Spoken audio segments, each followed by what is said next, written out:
Olha só, Lei Maria da Penha. Com o aumento da violência contra as mulheres, a Lei Maria da Penha completa hoje 18 anos.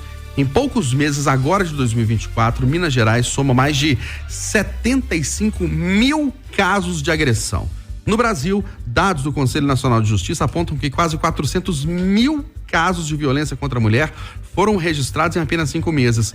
As novas ações equivalem a 2.500 processos por dia sobre violência doméstica, estupro e feminicídio. Silvana Lobo, que é operadora do direito, professora de direito e mulher. Silvana, onde está o problema? É na lei, é no machismo que não para, é no homem que se sente dono da mulher, é na divulgação cada vez maior de casos e aí os homens se sentem, vamos dizer, encorajados, ou as denúncias de violência que aumentaram? Bom dia para você. Bom, Eustáquio, vou te dar bom dia por força do hábito mesmo, porque é um péssimo dia, né? São 18 anos, a gente teria aí uma maioridade da Lei Maria da Penha. Ela é a terceira lei mais efetiva do mundo, certo? Uma lei espetacular, mas infelizmente a gente, entre aspas, comemora essa maioridade com notícias dessa natureza. E aproveito também para dar o mesmo bom dia para todo mundo. Olha, Eustáquio, o que acontece? A violência contra a mulher, ela sempre existiu, ela é cultural e ela não acontece só no Brasil, ela é no mundo inteiro.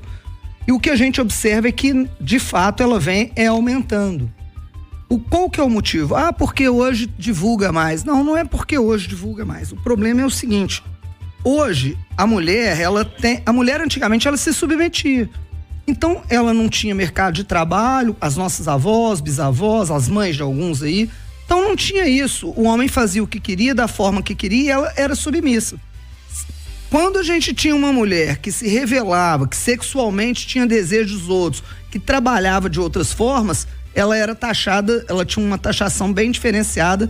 E na história mineira nós temos isso, né? A violência contra a mulher da década de 70, a mulher não poderia gostar de outro homem, era só daquele homem com quem ela tivesse casado. Hoje não existe isso mais. Hoje as mulheres trabalham, a maioria dos lares brasileiros são mantidos por mulheres e elas também têm as aspirações delas. Então elas também encontram para uma cervejinha, elas também encontram para um futebol, elas também viajam juntas e muitas das vezes elas percebem que aqueles homens que elas escolheram para ser os seus companheiros efetivamente não são os homens que elas desejariam ter.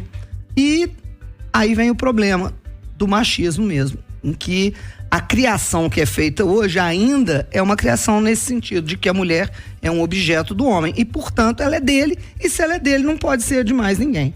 E aí a gente vê isso numa fraqueza masculina muito grande, porque quando se ama alguém de verdade, a gente quer que a pessoa seja feliz, que ela possa viver a vida dela com plenitude. Essa violência, ela é social, não tem jeito. Nós podemos ter 300 leis Maria da Penha, nós podemos ter pena de prisão perpétua, pena de morte para quem comete fato desse. Não adianta. Isso é uma situação cultural, social, e nós precisamos mudar o caminhar da nossa sociedade. E outra coisa, é para ter medo. Foi ameaçada por algum homem? Não acha que é brincadeira, não acha que não vai dar em nada, não deixa chegar nesse ponto, não deixa chegar no primeiro tapa, na primeira desilusão, no primeiro desencontro, agradece e parte para outra, porque a violência, ela não se mostra no primeiro momento, ela vai se mostrando aos poucos. Eu sinto muito por essa data de hoje. Rita Mundim, há cerca de 2 semanas fizemos um debate aqui no Palavra Aberta, justamente sobre a violência da mulher, né? Porque estamos aí com os 18 anos da Lei Maria da Penha. A delegada Ingrid, que foi chefe do núcleo de investigação de feminicídio da divisão de homicídios e proteção à pessoa da Polícia Civil, deu um dado ainda mais preocupante, um outro dado preocupante sobre violência contra a mulher. Perguntei para ela sobre a efetividade das medidas protetivas. Muita gente diz o seguinte: tem medida protetiva em proteção à mulher contra o homem, mas nada é cumprido. E aí o homem vai lá e mata a mulher. Ela diz que em 90% dos casos de feminicídio, a mulher não havia pedido a medida protetiva. Em muitos casos, então, a mulher, infelizmente, às vezes nem sabe que aquilo que ela está passando é um tipo de violência, né? Bom dia. Pois é, esse que é o grande problema. O papel da mulher na sociedade evoluiu, a mulher está presente, né, cada vez mais na sociedade, como força de trabalho, como força pensante, como ela é digamos assim, ela é agente dela mesma, né? Então aquele papel de submissão, como a Silvana falou bem aí, ele não nos serve mais. Só que, infelizmente, o que a Silvana falou é o ponto-chave, é a questão da mudança da cultura. Assim como nós temos o racismo estrutural, nós temos o machismo estrutural, nós temos que mudar a cultura, e cabe à mulher e aos homens, né, aos lares ou qualquer tipo de lar que seja formado na sociedade contemporânea, mudar essa visão de posse que o homem tem da mulher. Então, gente, quando você tiver um relacionamento com um homem, olhe como ele trata a mãe, olhe como ele trata as irmãs, olhe como ele trata as mulheres da família, porque isso é exatamente uma amostra muito forte de como ele é em relação às mulheres. E aí, de novo, eu conclamo as mulheres, aos homens, porque infelizmente nesses 18 anos faltou ao Brasil, e não sou eu que estou dizendo isso, são os dados do PISA, são os dados da OCDE, faltou educação básica, educação elementar, porque a educação é o passaporte, né, para a liberdade em todos os seus níveis. Então a mulher não tem tanta liberdade no Brasil, ou os direitos delas são cerceados pelos homens, porque esses homens são muito mal educados, na sua grande maioria. E as mulheres, como você acabou de falar aí, não têm a consciência, às vezes, dos próprios direitos. Então há uma evolução da lei, mas permanece no Brasil a sensação machista de impunidade também nesse campo. Então, além, né, do racismo, que é uma tragédia também, do racismo estrutural, a sociedade brasileira convive com o machismo estrutural, que é muito pior do que o racismo estrutural, porque atinge as mulheres de qualquer cor, de qualquer forma, né, em qualquer nível social. Então é muito triste essa evolução da sociedade em geral, e essa involução ou essa permanência da sociedade brasileira numa cultura tão retrógrada. Então nós estamos aqui tratando a mulher como no Brasil colônia. Não houve essa evolução por parte dos homens e também das mulheres, que não sabem criar dentro dos seus lares, mudar a criação dos seus filhos, e nesse campo sim, se submetem às regras machistas dos maridos. Mas vamos mudar, e é com resiliência e com educação que a gente vai conseguir quebrar essa cultura. Eduardo, é um problema social, afetivo, de saúde, né? Porque muitos homens, além de serem criminosos, eles não psicologicamente não aguentam fim de relacionamento, traição, e acabam matando a mulher? Ou é um problema policial? Bom dia pra você. É tudo. E é também o faz de conta brasileiro. Eu queria falar um pouco da lei, da origem da lei, quem é Maria da Penha, porque isso mostra a relação direta desta mulher, do que ela sofreu, do que ela passou, com o jeito que tratamos. Maria da Penha, uma farmacêutica cearense, que em 1983 foi vítima de uma tentativa de homicídio pelo marido. Ele tentou matá-la com um tiro de espingarda. Não conseguiu, mas ela ficou paraplégica. E depois de muito tempo no hospital, ao voltar para casa, na cadeira de rodas, foi vítima de novo de outra tentativa. Ele tentou eletrocutá-la.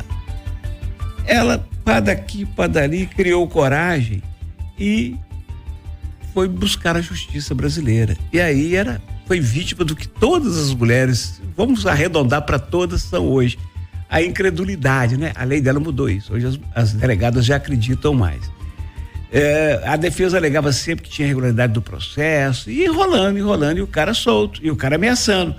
Então, em 1994, ela lançou o livro Sobrevivi, Posso Contar. E foi buscar organismos internacionais. Foi denunciar no Caribe, na Espanha. Resultado: em 2002, o Estado brasileiro foi condenado por omissão, e a Corte Interamericana de Direitos Humanos exigiu que criasse o Estado brasileiro mecanismos de frear essa violência contra a mulher. Em 2006, nasceu a Lei Maria da Penha. Então, o Estado brasileiro publicou uma lei em 2006, 23 anos depois, para um sofrimento que começou em 1983. E o que eu acho hoje é que tem faz de conta. Eu não vou negar aqui o esforço de servidores públicos abnegados, mas na minha opinião ainda estamos no faz de conta. Os governos estaduais criam delegacia de crimes contra a mulher. Eu tenho uma preguiça disso. Eu acho que toda delegacia é delegacia de crime contra a mulher, contra a criança, contra o idoso. Toda delegacia. Não, aí você cria. Quantas tem em Minas? Tem 853 municípios. Nós devemos ter, eu vou chutar, tá? Não sei não, vou chutar. Devemos ter 15. Se tanto.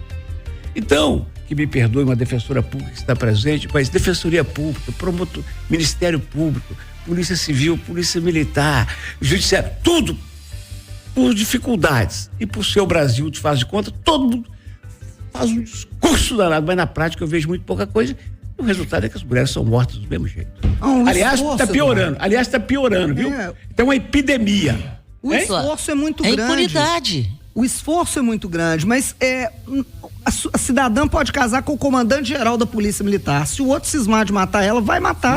Mata. Porque não tem jeito. Imagina, você tem uma medida de protetivo, o cara recebe lá, o senhor não pode se aproximar dela 500 metros, não pode ligar, não pode mandar sinal de fumaça nem nada. E ele descumpre.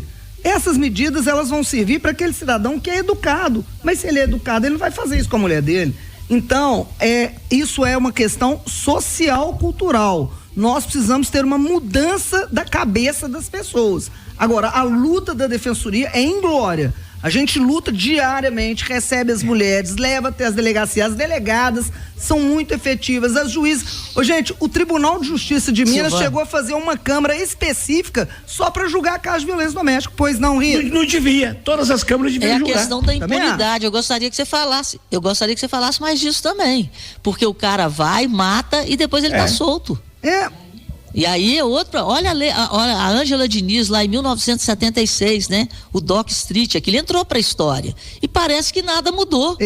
Só não tem mais um Doc Street. Exatamente, né? Chegou inclusive a ser absolvido no primeiro julgamento, foi condenado no segundo julgamento, né? O primeiro julgamento ele foi absolvido sob a legítima defesa da honra.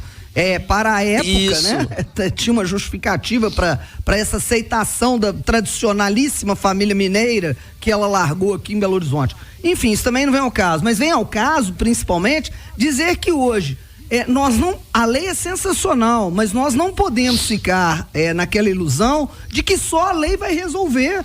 Nós temos que ter uma mudança de comportamento da sociedade. E aí sim, isso, mas vem ao caso. Agora, o que acontece? O nosso Tribunal de Justiça, ele criou uma Câmara especializada, e o Eduardo tem razão, porque se ele criou uma Câmara especializada e a Câmara é quase que uma Câmara de gás, qual é a chance também de qualquer um que caia lá e pratique violência doméstica? Ele não tem chance nenhuma. Sempre vai ser condenado. Em que pese que qual é a justificativa para um cidadão que mata uma mulher por falta de ciúme? Porque ela era minha, porque eu queria ficar com ela? Isso é um absurdo se a gente for pensar numa situação dessa. Mas o que nós precisamos fazer? Quem é que educa filho? Mulher. Então nós precisamos começar a educar homens que não sejam machistas, homem que sejam ser humano, homem que saiba que mulher é igual a ele. Não é por causa de vagina que ela é menor ou que ela é menos pessoa, menos ser humano. As pessoas têm que ser respeitadas pelo coração e pela mente porque são humanas. E é isso que não acontece, porque a gente ainda cria filho fazendo xixi na rua porque é bonito. A menina não pode, o menino pode. Ah, meu filho é garanhão, quem quiser que prenda suas cabras, que meu bode tá solto. Enquanto a gente criar filho com esse tipo de mentalidade, nós vamos ter esse tipo de resultado. E por falar em mentalidade, não é violência contra a mulher, mas violência contra a criança. Tivemos 2 semanas atrás, dentro do Minas Tênis Clube, o caso de um menino que esbarrou a raquete de tênis em outro, aí ficou chateado, falou assim, vou chamar meu pai. Chamou o pai pegou a raquete, arrebentou a raquete na cabeça de um outro menino de 10 anos de idade. Mas você sabe qual que é a diferença? Aí, esse de 10 anos, você sabe que o nome dele, mas você sabe, esse de 10 anos vai crescer com essa mentalidade de que resolve na violência. Você sabe qual que é a diferença do que é público para o que é privado? Em 3 dias houve um processo e ele foi expulso do Minas. Em 3 dias houve um processo e ele foi expulso do Minas. Se funcionasse assim, eu vou falar um negócio aqui abominável do ponto de vista dos direitos humanos e do politicamente correto. Mas eu sou do tempo que é o Thaís Siqueira, delegado do 4 Distrito na Rua Cebuco, recebia uma mulher lá chorando porque o cara tinha dado porrada nela, ele virava pro cara e falava assim, eu lá te plantou pelo dia da tarde, ele falava pro cara assim, ô infeliz, para não falar a palavra que ele falava. Você vai passar a noite aqui pra você pensar um pouquinho, refletir. Agora, amanhã cedo, eu não vou estar aqui, eles vão te liberar, que se eu tivesse aqui, eu ia te segurar. Mas se você voltar aqui, num plantão, eu vou cobrir o cacete, eu sei que você não vai voltar aqui mais. E funcionava, viu, Eustáquio? Pois é. Agora que eu quero só voltar na fala da Silvana, que foi forte e é extremamente real. O grande problema hoje é que essas mulheres que se submetem a esse machismo estrutural são aquelas que vão, inclusive na delegacia, retirar junto com o marido machão o filho que cometeu qualquer tipo de abuso contra outra mulher. Então, realmente, nós temos que quebrar essa herança maldita do machismo estrutural e dessa cultura machista brasileira e geralmente sul-americana. O Eduardo, eu quero até aproveitar, porque a gente tem hora que pensa que o ser humano deu errado, né? Mas eu tô vindo, ontem à noite eu vim da Cidade da Fé, de Leandro Ferreira, e trouxe para você um abraço do Rui Guimarães, pra você e por Acirantão. Então vamos ter fé, né? O padre Libério ali que criou uma rota da fé, a Rota dos Bandeirantes, que eu acho que será um grande circuito mineiro em breve.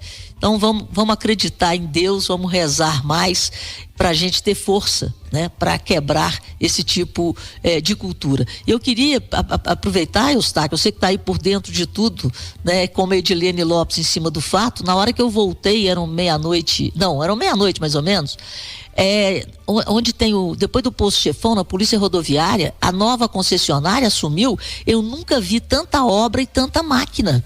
Eram 11h30, meia-noite e assim, e eles fazendo uma verdadeira um mutirão de tapa-buraco de tudo na 040. Eu fiquei assim, surpresa. Gostaria de narrar e saber se a nova concessionária assumiu. Assumiu ontem e tomara que ela continue com esse trabalho que você testemunhou ontem. Começou ontem, o pedágio subiu de 6 e pouco para 12 e tanto, e a gente quer melhoria na estrada. Tomara que ela mostre serviço, porque dobrar o testemunho ocular. Dobrar o pedágio antes de começar a trabalhar é mais uma prova do que eu repito com muita frequência aqui. No Brasil não existe capital de risco.